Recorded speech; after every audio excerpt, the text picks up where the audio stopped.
Bonjour à toutes et à tous et bienvenue pour cette nouvelle vidéo. Si vous n'avez pas vu ma précédente vidéo, je vous invite à aller la voir maintenant pour que vous puissiez comprendre la continuité de ce dont je vais vous parler maintenant. J'ai pu voir depuis l'annonce de cette rencontre qui devait avoir lieu entre Trump et Vladimir Poutine, on a vu évidemment en Europe que ça remuait la queue un petit peu dans tous les sens. Pour cause, puisque l'Europe n'est pas conviée à cette réunion. Et du coup, on a vu, oui, toutes les gesticulations, toutes les influences qui se sont mises en branle, au point que on se doute bien que l'Union européenne a dû dire à Zelensky non, tu refuses d'aller à cette réunion ou ce meeting ou un truc comme ça. Sauf que là, sur les réseaux sociaux, ça se bouscule entre des gens et des bots. Alors les bots, vous savez, ce sont des comptes pseudo, des comptes qui soi-disant sont des comptes de gens, mais en réalité ce sont des algorithmes, sont en train de vendre, de glorifier Emmanuel Macron. Vous le savez, si vous ne le savez pas parce que vous venez d'arriver sur cette chaîne, Macron a un objectif, c'est-à-dire ce qu'on appelle le boulot de dans 2 ans, c'est devenir le nouveau patron de l'Europe. Mais attention, soit le nouveau patron de l'Europe, c'est-à-dire en remplacement de Van der Leyen, qu'on fera en sorte de dégager le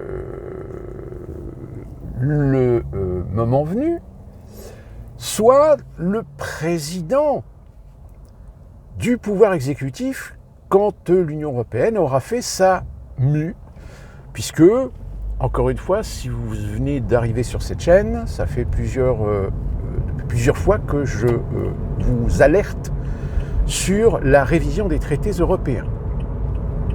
Si vous ne savez pas ce que c'est, allez voir sur la chaîne, j'ai fait une vidéo sur ce sujet. Et vous comprendrez, une fois cette vidéo vue, pourquoi vous devriez avoir les chocottes. Donc, Macron ne s'arrêtera pas qu'à être président de la République française, il veut être le président de l'Europe. C'est son ambition. Alors après, est-ce que cette ambition, elle est soutenue par ceux qui l'ont mis en place, pour ceux qui l'ont propulsé dans la position dans laquelle il est aujourd'hui? Là-dessus, j'en sais rien. D'autant plus que je vous rappelle quand même que Macron, il est passé chez Rothschild, Macron, il a été promu par des gens tels que Attali, et en grande majorité, c'est quand même des gens qui sont plutôt sionistes. Donc, le fait qu'au mois de septembre, il a prévu de reconnaître l'État de Palestine, vous comprendrez qu'il y a un truc qui cloche.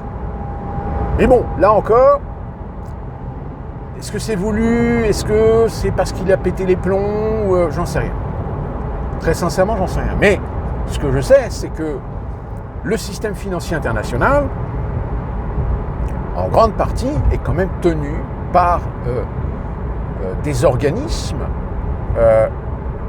qui ne sont pas très éloignés des intérêts sionistes. Je veux dire, Goldman Sachs, par exemple. Je vous rappelle qu'aux États-Unis, vous aviez quand même 2 banques, 2 grandes majeures banques qui étaient Lehman Brothers et Goldman Sachs, qui sont 2 banques.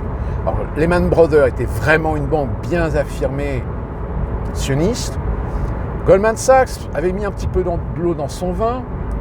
Et en face, vous aviez JP Morgan, qui elle était la banque, on va dire la banque plutôt anglo-saxonne, protestante.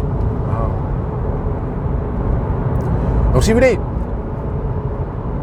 dans les milieux de la finance internationale, même si tout le monde s'accorde à dire quelles que soient nos aspirations, quelles que soient nos ambitions pour notre militantisme ou notre préférence de nos racines culturelles, on n'en est pas moins des organismes qui veulent la même chose.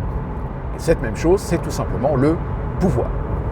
Et c'est pour cette raison que la finance internationale est infiltrée partout, à Washington, à Paris, à Londres, à Madrid, à Rome, à Berlin, dans tous les lieux d'influents pouvoir politique.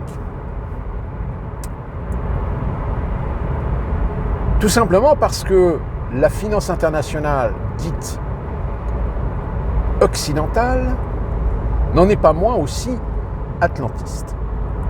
Sauf que dans cette jungle de finance internationale, vous avez actuellement une guerre.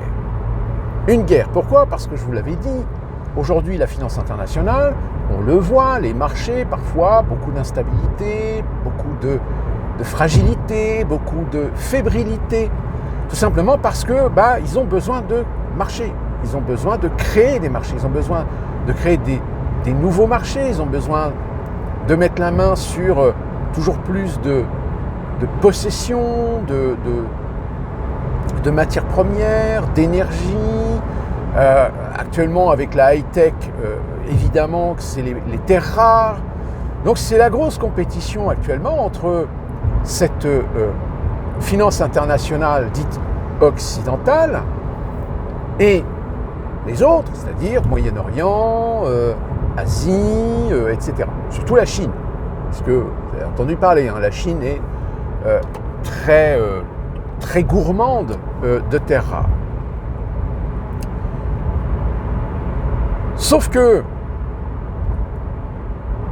dans les girons géopolitiques, aujourd'hui, vous l'avez peut-être découvert, si vous ne l'avez toujours pas compris, désolé, je ne peux pas faire grand-chose pour vous, l'Union européenne était toujours le doigt sur la couture avec Washington.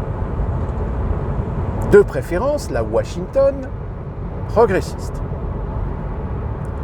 Or, Donald Trump, oui, c'est l'ambroglio. C'est l'empêcheur de tourner en rond.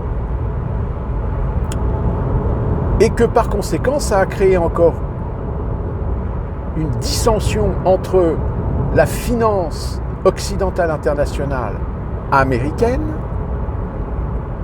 et européenne.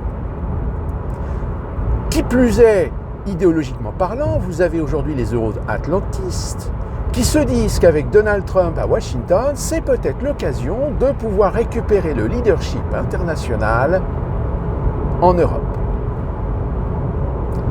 Sauf que il faut avoir les reins solides. Et malheureusement, aujourd'hui, l'Europe a tellement été dépendante de Washington, des Américains. La preuve, l'OTAN, l'OTAN, on ne peut pas faire grand-chose avec l'OTAN puisque le commandement militaire de l'OTAN est américain. Donc tant que les Américains disent non, c'est non. Donc vous avez actuellement des tarés, je dis bien des tarés, qui en Europe sont en train tout simplement de se dire c'est l'opportunité, c'est l'occasion de renforcer et de reconstruire la grande Europe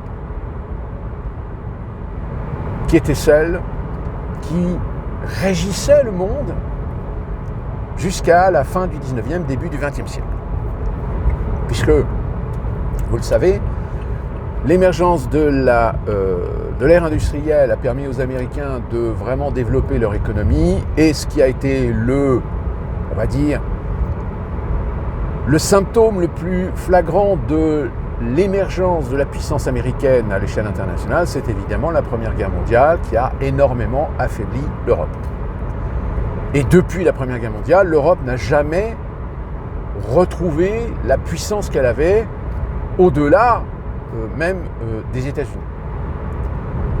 Donc là, aujourd'hui, c'est une compétition, c'est une nouvelle guerre. C'est une nouvelle guerre pour tout simplement le leadership mondial. Alors, vous le savez, les Américains se servaient de l'Europe pour progressivement mettre les fondamentaux, les bases, les piliers de ce fameux nouvel ordre mondial dont les Américains ne n'ont jamais démordu et n'ont jamais caché le fait que c'était eux qui devaient être les patrons.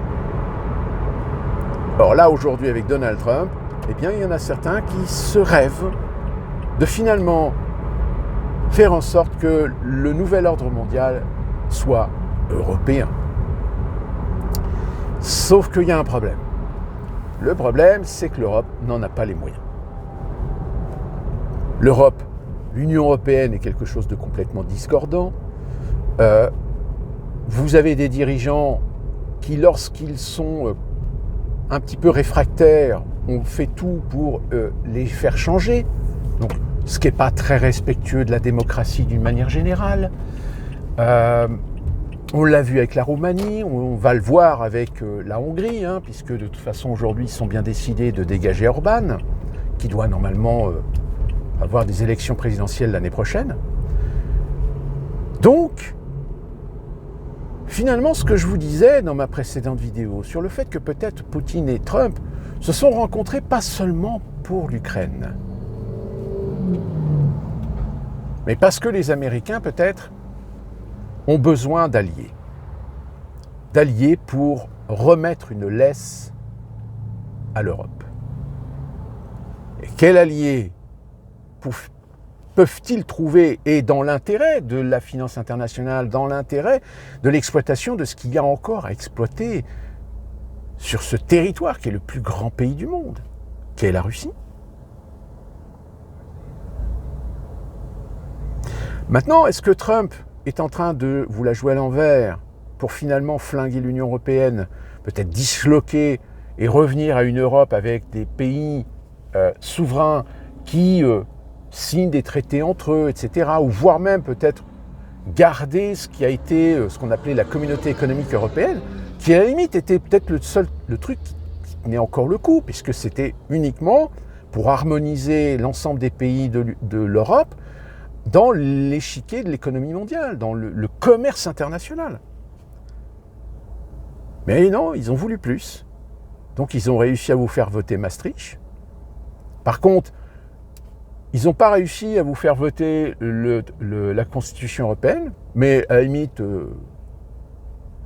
le référendum de 2005 était non. 2 ans plus tard, Sarkozy passe par le Congrès pour faire passer le traité de Lisbonne. Donc, voilà, je veux dire, je rappelle, les Hollandais, une première fois, ils ont dit non, ils les ont fait revoter jusqu'à ce qu'ils disent oui. Pareil en Irlande.